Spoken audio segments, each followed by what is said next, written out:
पुराने समय की बात है। किसी देश का सेनापति राजा से भी ज्यादा ताकतवर था।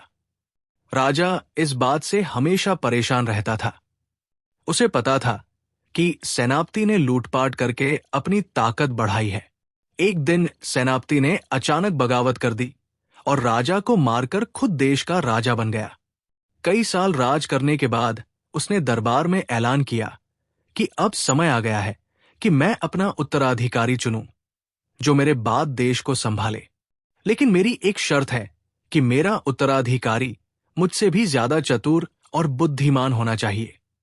मैं अपने समय में इतना चतुर था कि एक साथ 10-10 घरों को अपनी चतुराई से लूट लेता था। यह सुनकर दरबारियों में से एक व्यक्ति, जिसका नाम भल्लू था, आगे आया और बोला, हुजूर, आप 10 घरों की बात कर रहे हैं। मैं तो पूरी बस्ती ही खा जाऊं और डकार भी न लूं। सेनापति राजा ने कहा, ठीक है, तुम पास वाली बस्ती में जाकर अपना कमाल दिखाओ। भल्लू वहां से निकला और अपनी पत्नी को साथ लेकर एक व्यापारी के वेश में पास की बस्ती में रहने लगा। बस्ती में सभी लोग उसे भल्लू व्यापारी के नाम से जानने लगे। भल्लू ने सबसे पहले एक गधा चुराया और उसे बेचने के लिए नजदीकी बाजार ले गया। बाजार जाने से पहले उसने गधे के मुंह में सोने के सिक्के ठूंसे और गधे का मुंह अच्छी तरह कपड़े से बांध दिया। बाजार की भीड़ भाड़ वाली जगह पर खड़े होकर उसने गधे के मुंह से कपड़ा हटाया। जैसे ही कपड़ा हटा, गधे के मुंह से खनखनाते हुए सिक्के गिरने लगे। खनखन की आवाज सुनकर लोग उसकी तरफ देखने लगे और आश्चर्य में बातें करने लगे कि क्या शानदार गधा है, जिसके मुंह से सोने के सिक्के निकल रहे हैं। आखिरकार उत्सुक होकर लोगों ने भल्लू से पूछा कि ये क्या मामला है। भल्लू ने कहा, ये एक अनोखा गधा है। जब भी मैं उदास होता हूं, दिन में एक बार इसके मुंह से सिक्के निकलते हैं। मेरे घर में अब इतनी जगह नहीं कि मैं इन सिक्कों को रख सकूं, इसीलिए मैं इसे बेचने बाजार लाया हूं। मैं चाहता हूं कि कोई ऐसा व्यापारी इसे खरीदे जो इसका ख्याल रख सके।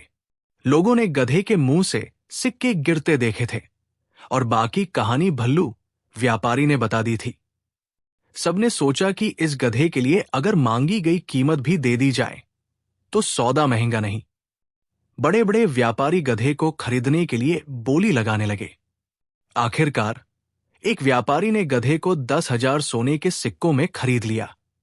भल्लू व्यापारी ने 10,000 सिक्के व्यापारी से लिए, जमीन पर पड़े सिक्के उठाए और घर चला गया। दूसरी तरफ व्यापारी गधे को लेकर अपने घर की ओर चला गया। लोग तमाशा देखने के लिए उसके पीछे पीछे उसके घर पहुंच गए। गधे के मालिक ने कहा, भाइयों, चलो अब गधे के मुंह से सिक्के निकालते हैं। इसके बाद गधे का मालिक और बाकी लोग उदास चेहरा बनाकर गधे के आसपास जमा हो गए। काफी देर इंतजार करने के बाद भी जब गधे के मुंह से सिक्के नहीं निकले तो वे सचमुच परेशान हो गए। इस दौरान गधा सिक्के देने के बजाय चारा खाता रहा। आखिरकार एक बुद्धिमान व्यक्ति वहां से गुजरा। उसने देखा कि इतने सारे लोग परेशान बैठे हैं, तो उसने पूछा कि क्या मामला है। लोगों ने सारी बात बता दी। उस बुद्धिमान व्यक्ति ने व्यापारी को बताया, तुम्हारे साथ धोखा हुआ है। इससे पहले कि वो ठग भाग जाए, उसे फौरन पकड़ो और सबक सिखाओ। सब लोग एक साथ भल्लू के घर पहुंचे और दरवाजा खटखटाकर भल्लू को आवाज दी। अंदर से उसकी पत्नी ने कहा, जी, भल्लू तो किसी काम से बाहर गए हैं, आप बाहर इंतजार करें, मैं अपना पालतू कुत्ता भेजती हूं। ये वहां जाकर अपने मालिक को आप लोगों के बारे में बताएगा और उसे साथ ले आएगा। लोग ये सुनकर हैरान हो गए और सोचने लगे कि एक कुत्ता अपने मालिक को कैसे घर ला सकता है। दरअसल ये भल्लू व्यापारी की एक और चाल थी। वो अभी भी घर में ही था। उसे पता था कि जब गधे के मुंह से सिक्के नहीं निकलेंगे तो लोग उसके घर आएंगे। इसलिए उसने अपनी पत्नी को पहले ही समझा दिया था कि क्या करना है। भल्लू की पत्नी ने कुत्ते को आजाद किया, जो दरवाजे से निकलकर लोगों के सामने से भाग गया। दूसरी तरफ भल्लू अपने घर की पिछली दीवार कूदकर कुत्ते की दिशा में भागा। कुछ ही देर में उसने कुत्ते को पकड़ लिया और उसके साथ वापस घर की ओर आ गया। थोड़ी देर बाद लोग आंखें फाड़े भल्लू को देख रहे थे, जो अपने कुत्ते के पीछे पीछे चला रहा था। लोग ये बात भूल गए कि वे वहां क्यों आए थे और कुत्ते के बारे में बातें करने लगे कि ये कुत्ता तो बहुत कमाल का है। उन्होंने भल्लू व्यापारी से पूछा, जरा बताओ, ये कुत्ता कितने का है? भल्लू व्यापारी ने पहले तो मना किया कि मैं ये कुत्ता किसी भी हाल में नहीं बेचूंगा, लेकिन बाद में उसी भीड़ में मौजूद एक अन्य व्यापारी ने जब 10,000 सोने के सिक्के निकाले तो भल्लू मान गया। वो व्यापारी कुत्ते को लेकर अपने घर की ओर चला गया और लोग उसके पीछे पीछे ये देखने के लिए चल पड़े कि कुत्ता घर से गए हुए व्यक्ति को कैसे वापस लाता है। जिस व्यापारी ने ये कुत्ता खरीदा था, उसका एक नौकर भी था, जो अपने मालिक से बहुत परेशान था और हमेशा मौका तलाशता रहता था कि कब उसे भागने का अवसर मिले। व्यापारी घर पहुंचा तो उसने अपने नौकर से कहा, तुम पास की बस्ती में जाओ और वहां से चावल के दाम पूछकर आओ। नौकर खुशी खुशी निकल गया। जैसे ही नौकर घर से निकला, व्यापारी ने कुत्ते को उसके पीछे छोड़ दिया। नौकर को मौका मिलते ही वो भाग खड़ा हुआ और कुत्ता भी कहीं दूर चला गया। काफी देर बीत गई। जब नौकर और कुत्ता दोनों वापस नहीं आए तो लोगों को समझ आ गया कि उनके साथ एक बार फिर धोखा हुआ है। बहुत गुस्से में लोग फिर से भल्लू के घर पहुंचे।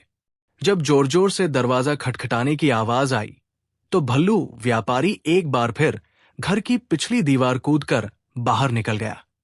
जाते जाते उसने एक पुराना और घिसा-पिटा बांसुरी दीवार पर टांग दिया और अपनी पत्नी के कान में कुछ फुसफुसाया। उसने अपनी जेब से एक लाल रंग का थैला निकालकर अपनी पत्नी को दिया और कहा कि इसे अपने कपड़ों में छिपा लो।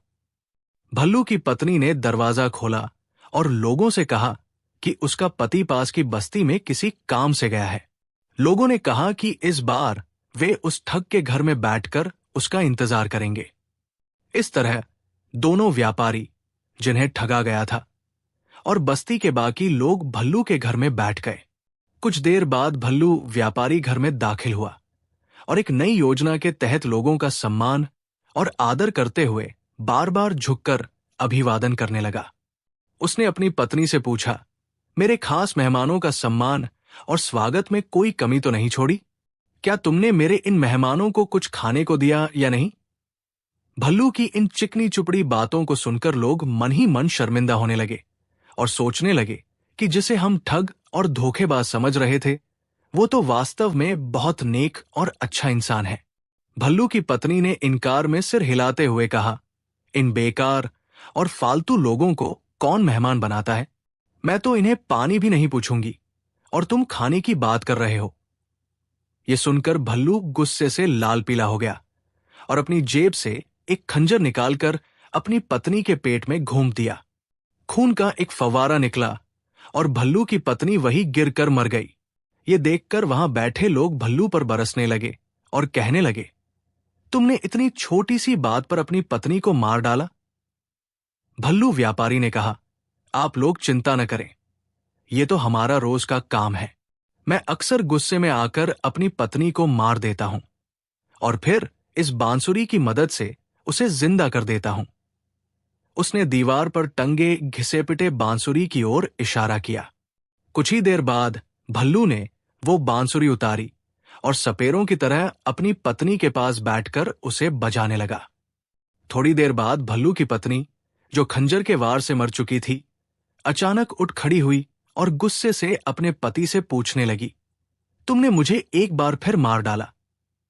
सभी लोग ये तमाशा देखकर हैरान हो गए और एक बार फिर भूल गए कि वे वहां क्यों आए थे। दरअसल भल्लू व्यापारी ने एक और योजना बनाई थी। उसने जो लाल रंग का थैला अपनी पत्नी को दिया था, उसे उसकी पत्नी ने पहले से ही अपने कपड़ों में छिपा लिया था। भल्लू के पास एक खंजर था जिसमें एक स्प्रिंग लगी थी, जिसके कारण वार करने पर खंजर का ब्लेड हैंडल के अंदर चला जाता था। इस तरह जिस पर इस खंजर से वार किया जाता था, उसे कोई नुकसान नहीं होता था। वास्तव में भल्लू की पत्नी मरी नहीं थी। जैसे ही भल्लू ने अपनी पत्नी पर वार किया, उसने उस लाल रंग के थैले को फोड़ दिया, जिसे लोग खून समझ बैठे। इसके बाद लोग उस बांसुरी के बारे में भल्लू से पूछने लगे।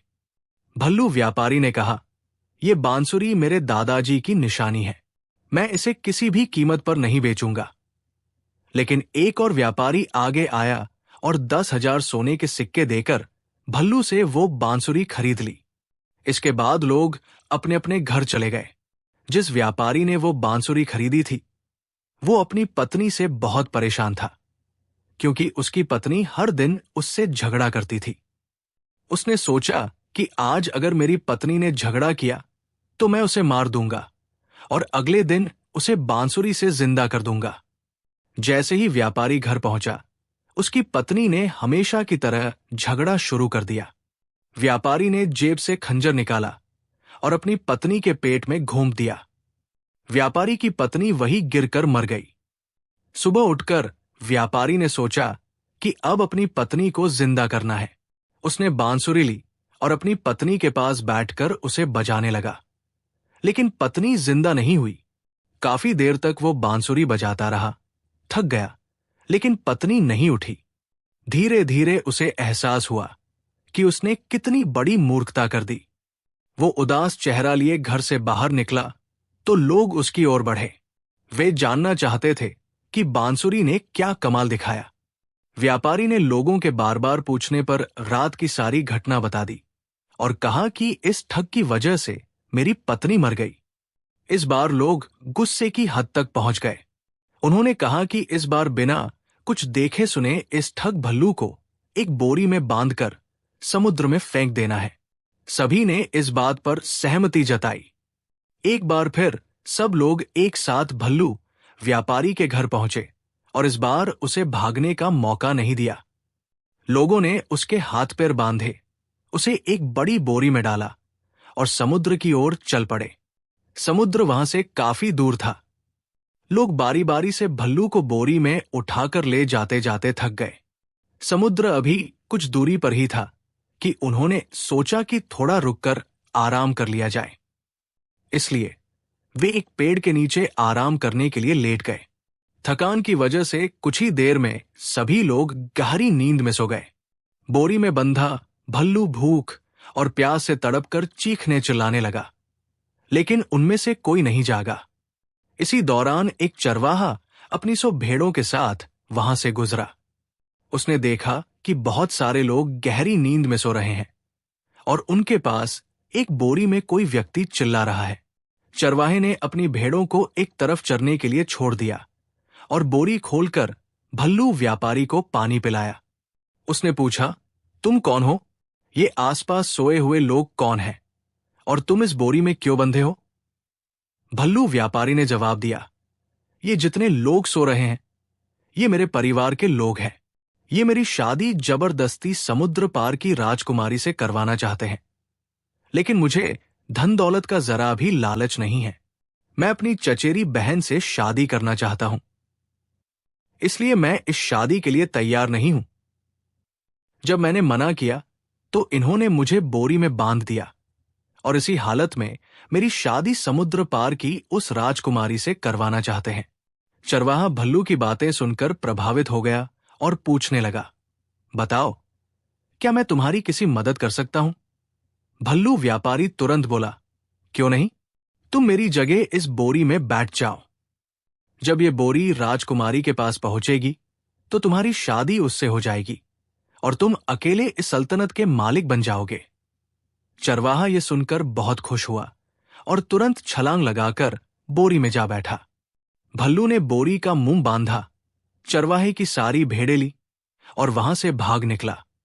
जब लोग नींद से जागे तो उन्होंने बोरी में बंद चरवाहे को समुद्र में फेंक दिया और अपने घरों को लौट गए।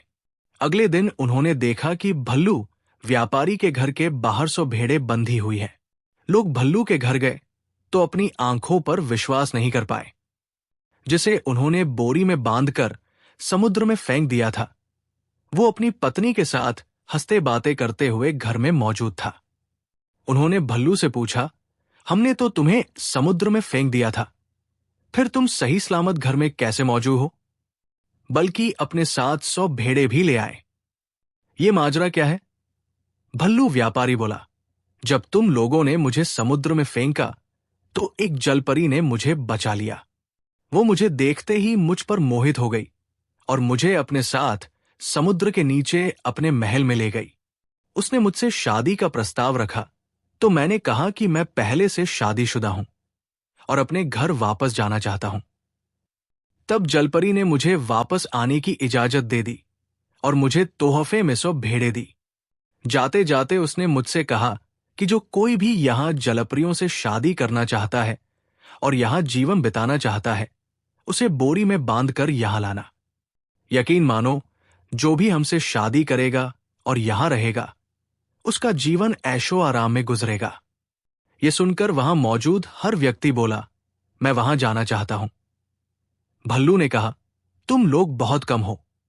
अगर इस बस्ती के सारे लोग भी वहां चले जाएं, तो भी कम है। लोगों ने कहा, कल हम बस्ती के हर व्यक्ति को जाने के लिए मना लेंगे। भल्लू व्यापारी ने कहा, ठीक है, कल सुबह हर कोई एक बोरी और एक रस्सी लेकर समुद्र के पास पहुंच जाए। वहां पहुंचकर हर व्यक्ति एक दूसरे को बोरी में बांधने में मदद करे। अगले दिन सबने ऐसा ही किया। भल्लू व्यापारी ने पूरी बस्ती के लोगों को बोरी में बांधा और अपनी पत्नी के साथ वापस बस्ती में पहुंच गया। दोनों बारी बारी से बस्ती के हर घर में घुसे और सारे घरों का कीमती सामान लूट लिया। भल्लू ने एक घर से एक गाड़ी निकाली, सारा लूटा हुआ सामान उसमें लादा और अपनी पत्नी के साथ उस बस्ती से भाग निकला। वो सीधे सेनापति राजा के पास पहुंचा। सेनापति राजा भल्लू को देखकर बहुत खुश हुआ। इस तरह एक बार फिर लालची लोगों के देश पर भल्लू जैसे ठग को उत्तराधिकारी नियुक्त कर दिया गया। दोस्तों, ये कहानी आपको कैसी लगी? वीडियो देखने के लिए बहुत बहुत धन्यवाद।